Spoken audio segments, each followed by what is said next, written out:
Kale did not wake because he wanted to. He woke because something refused to let him stay in the quiet darkness.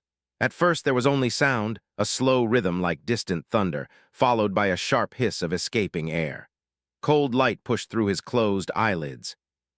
His body felt heavy, as if gravity itself pressed against him with unfamiliar weight. For a moment he thought he was still on the battlefield, buried under debris after the explosion that should have ended his life. Memory returned in broken pieces.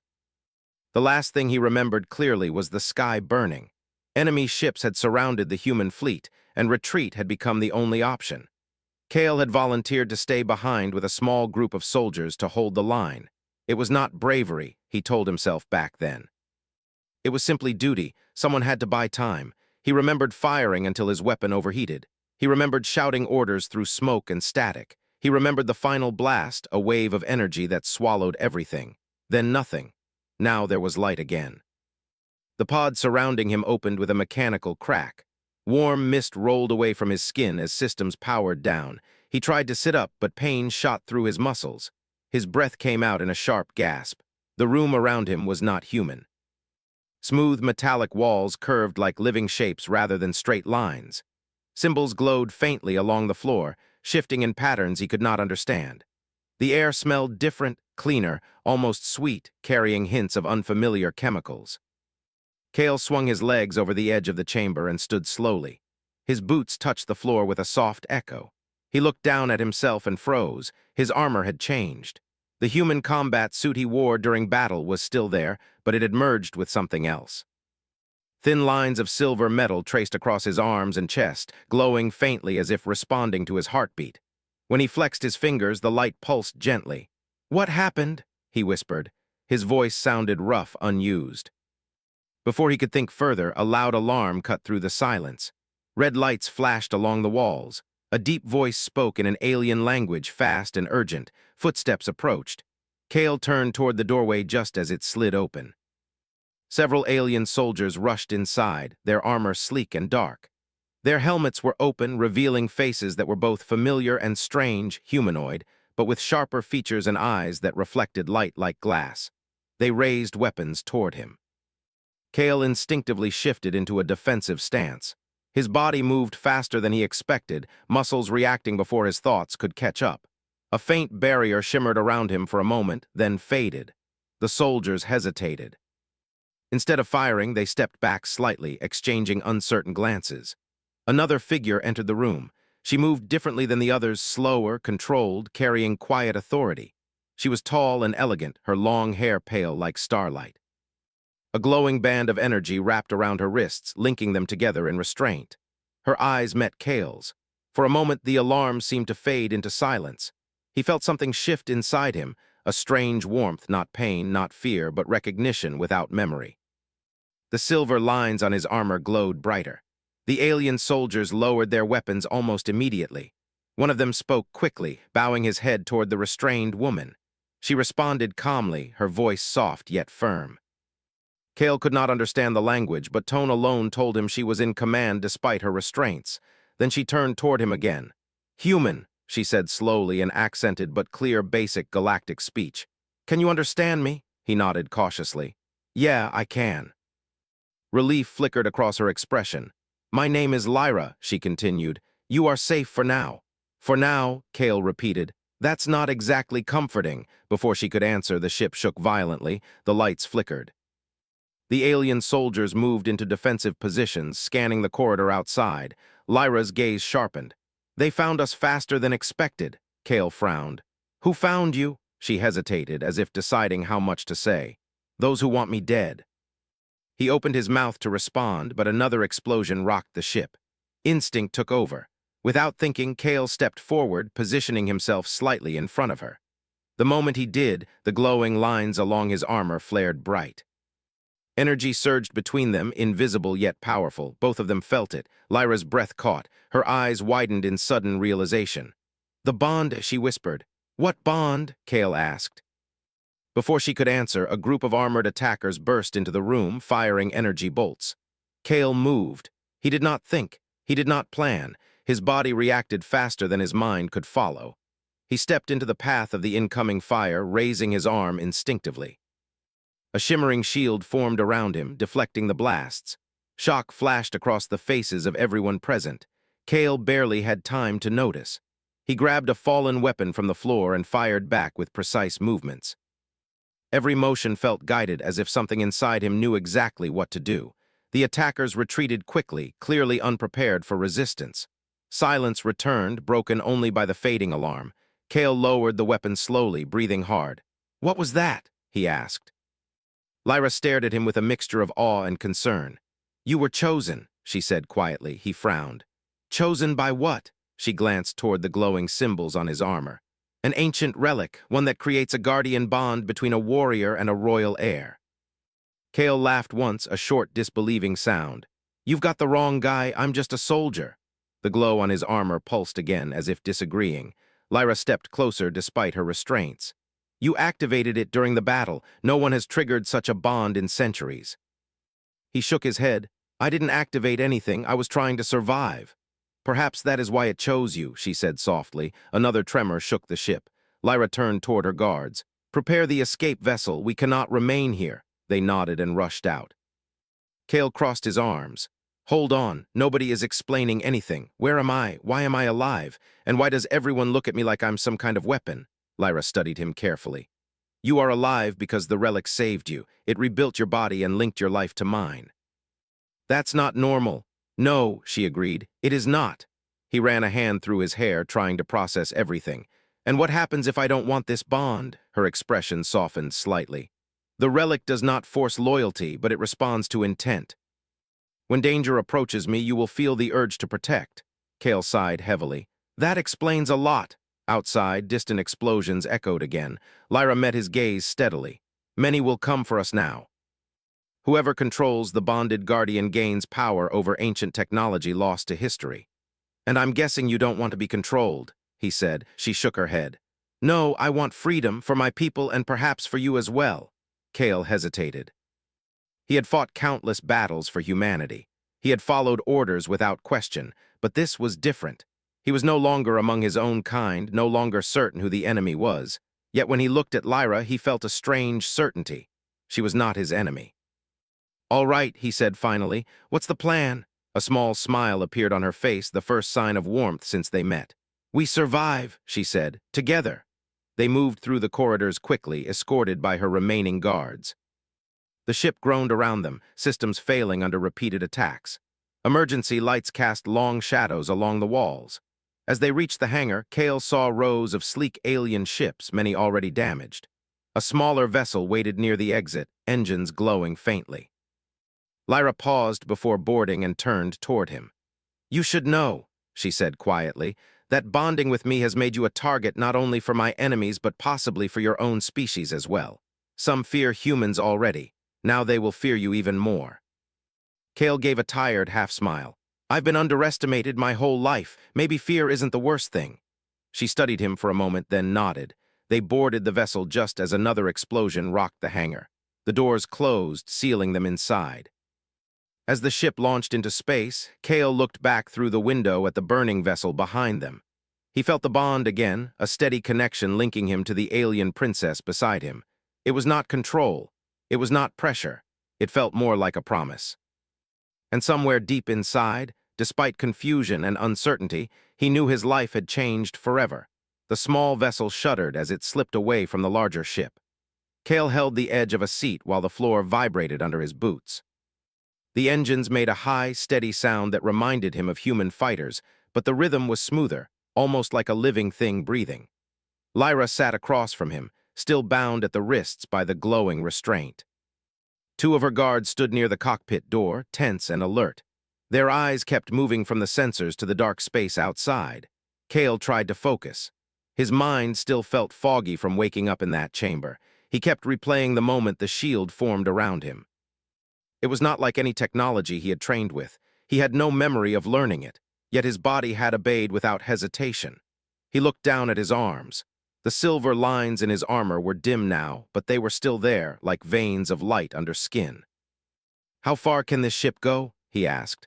One of the guards answered, speaking carefully in basic speech. "It is a courier craft, fast, not built for war. We can outrun heavier ships, but not forever." Kale nodded. so we need somewhere to run to. Lyra's gaze stayed on the forward screen where stars drifted slowly as the vessel entered faster travel.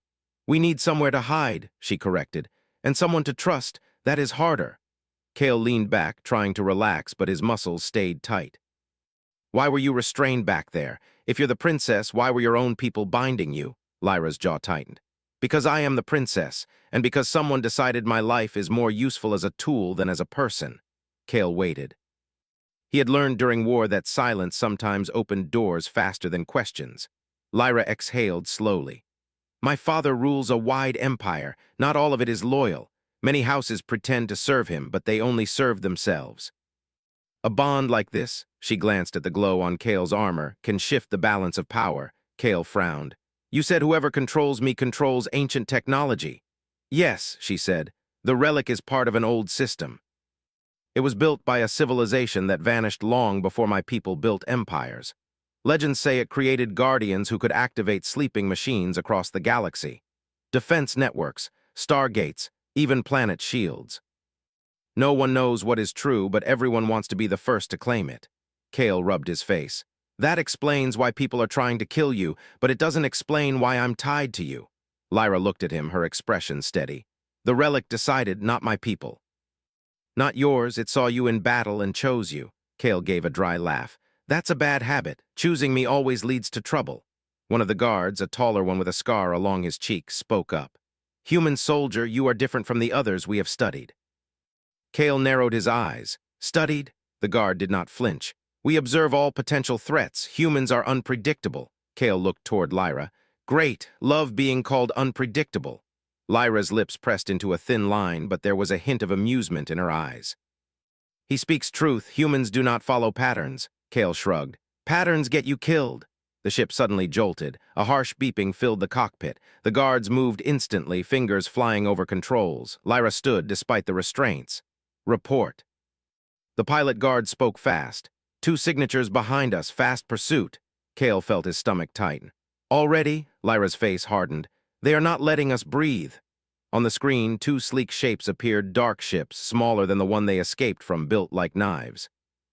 They closed the distance quickly. Kale stepped toward the cockpit. Can we jump again? The pilot shook his head. Drive needs time to recharge. Kale watched the enemy ships grow larger. Then we fight or we die. Lyra looked at him sharply.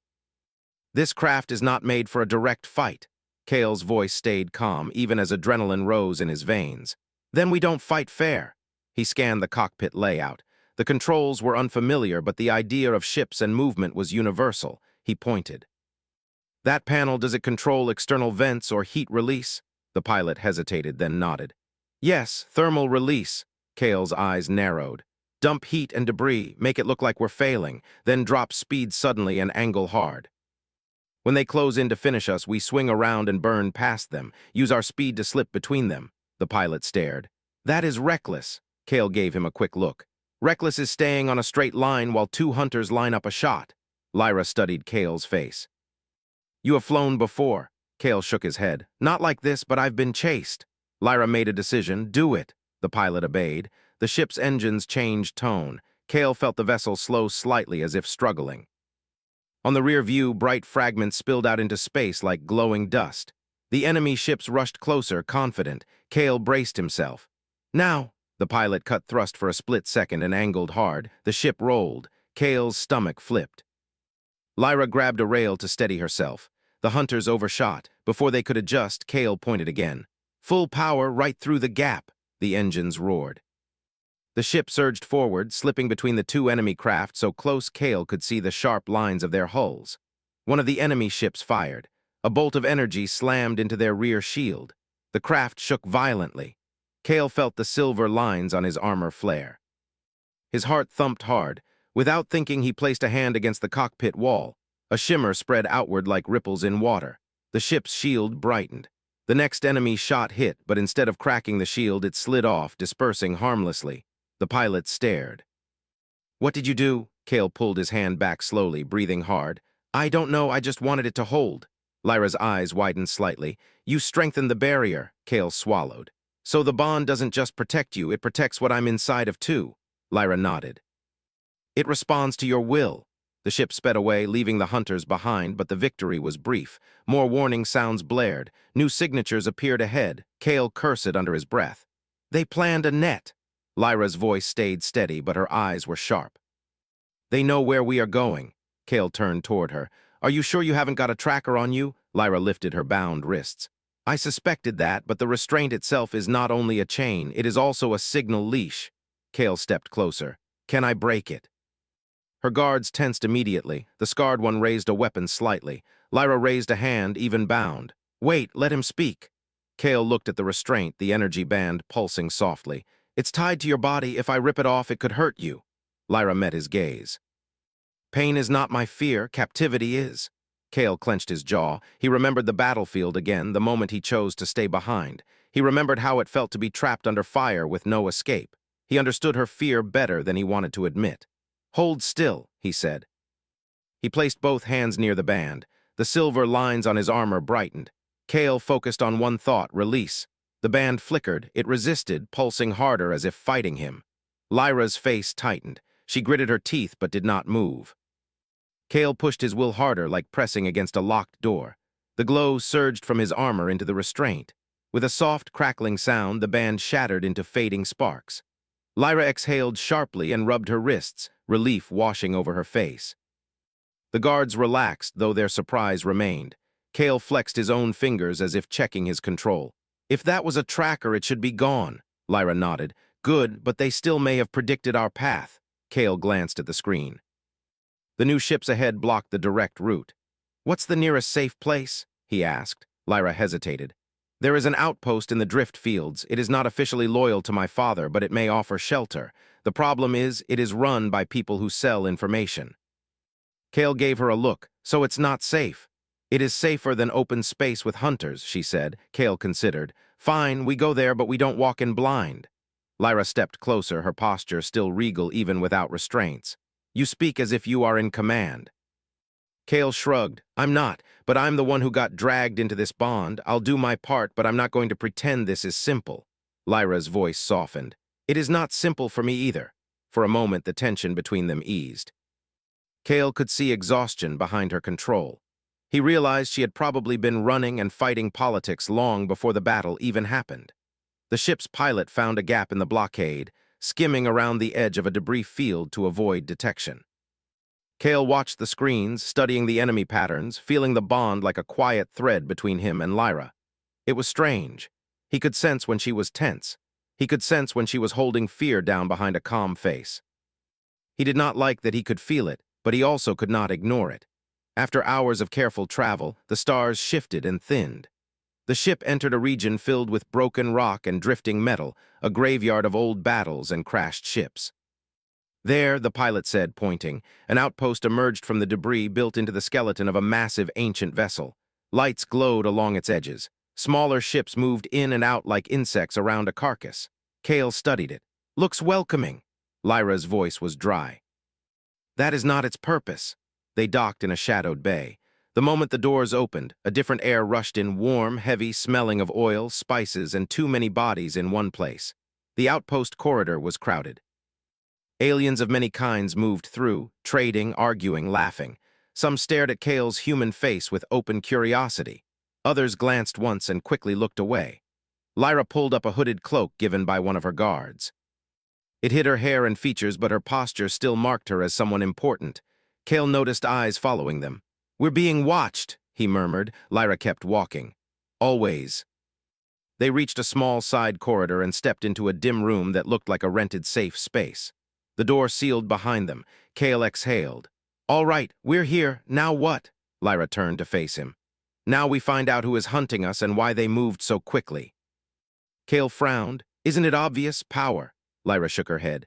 Power, yes, but there is more. Those ships back there were not only from my empire. Their design, it belonged to a private fleet. Someone outside the royal houses is funding this. Cale's eyes narrowed. A third party, Lyra nodded.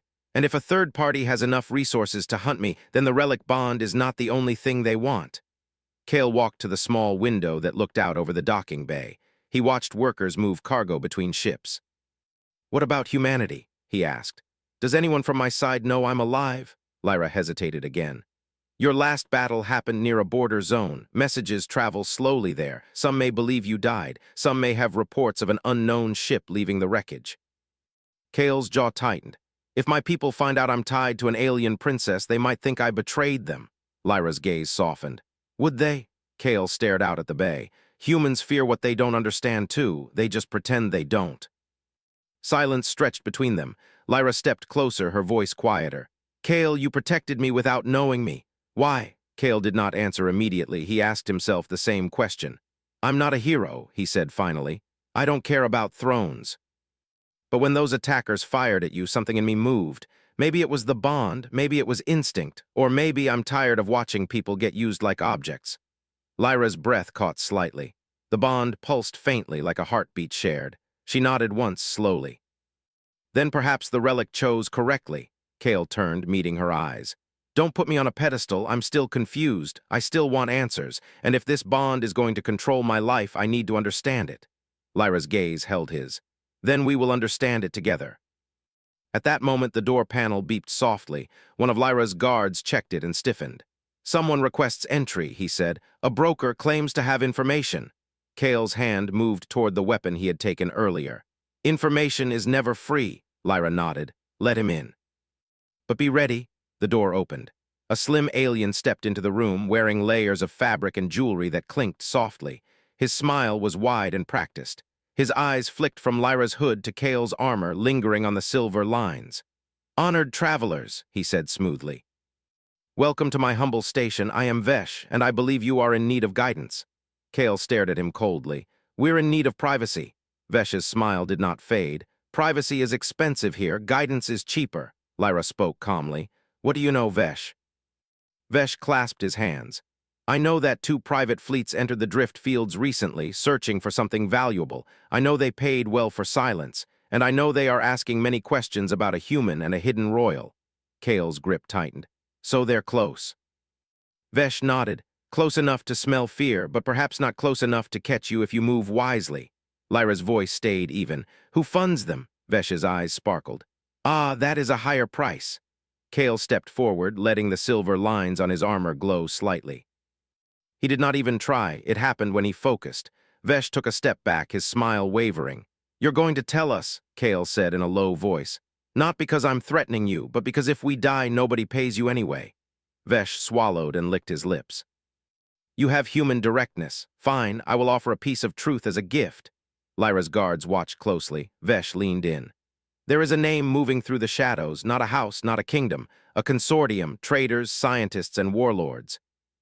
They call themselves the Meridian Circle.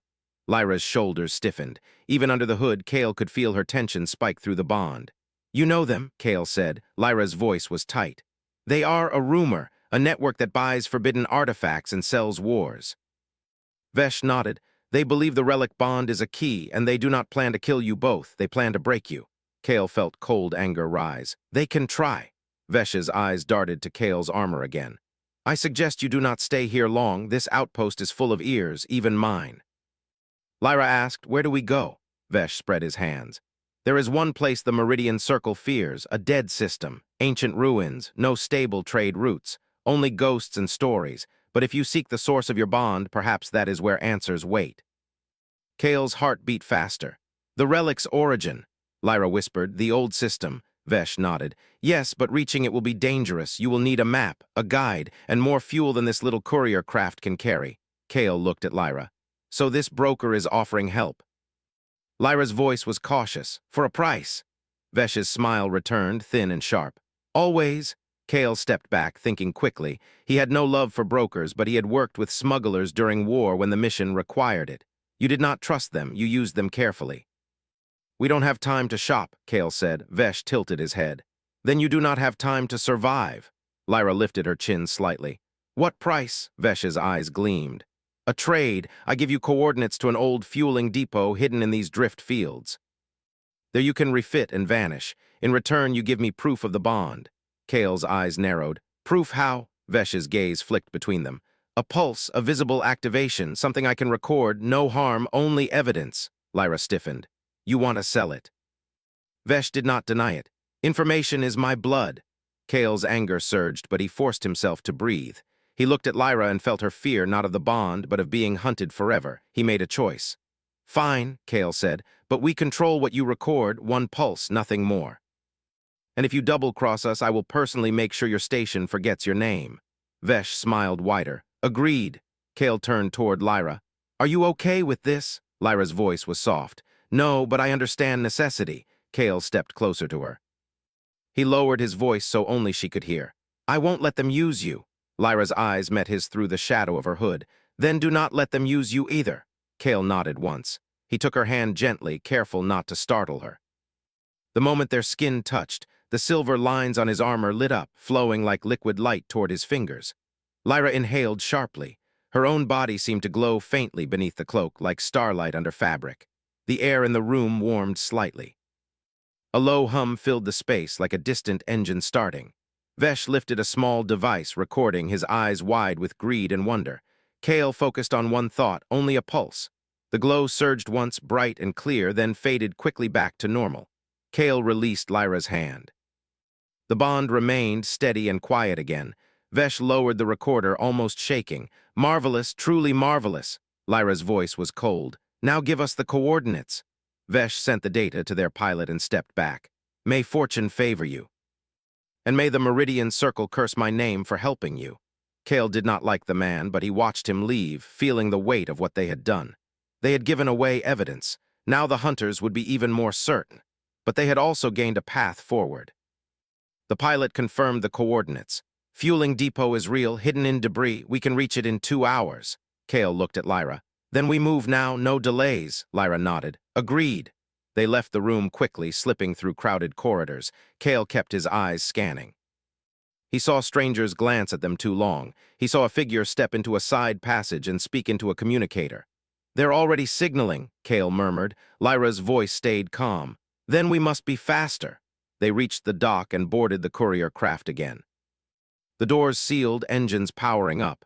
As they launched, Kale felt the outpost shrink behind them like a bad memory. Minutes later, enemy ships appeared on the sensor grid again. They tracked us, the pilot warned. Kale gritted his teeth. Then the depot better be worth it. The drift fields grew thicker as they approached the coordinates. Massive chunks of metal floated like islands, remnants of old wars and dead fleets. The ship weaved through narrow gaps, the hull scraping close enough to make Kale hold his breath. Finally, a hidden structure appeared, an old depot built into an asteroid, its lights dim but still alive. They docked quickly. The bay was silent, empty, no welcoming crews, no chatter. Kale stepped out first, weapon ready. His boots echoed on cold metal floors. Lyra followed, her guards close. Inside, the depot was dusty and half-dead but functional. Fuel lines still worked. Spare parts lined storage racks. Kale let out a slow breath. Okay, this is good. Lyra walked deeper into the depot, eyes scanning the walls. Strange markings were carved into the metal, symbols similar to the ones Kale had seen near his medical chamber. She stopped, touching one symbol gently. Kale felt the bond tighten like a thread being pulled. Lyra whispered, "This place, it has relic markings." Kale's skin prickled. "Meaning what?" Lyra turned toward him. "Meaning the ancient system is closer than we thought." Before Kale could answer, the depot's lights flickered. A low alarm sounded, different from the ship alarms, older, deeper. The pilot's voice came through Kale's comm. "Multiple ships entering the field, fast, they are coming straight for us." Kale's jaw tightened. "How long?" "Minutes," the pilot said. Kale looked at Lyra. "Then we don't have time to just refuel." Lyra's eyes were steady, but Kale could feel her fear through the bond like cold wind. Kale's voice dropped to a promise. "We're not dying here." He turned to the guards. "Fuel up, load anything useful. If there's a hidden exit, find it." Then he faced Lyra again. "And you and me, we find whatever this place is hiding, because it might be the only thing that gives us a chance." Lyra nodded slowly. "Then let us wake the past before the hunters arrive."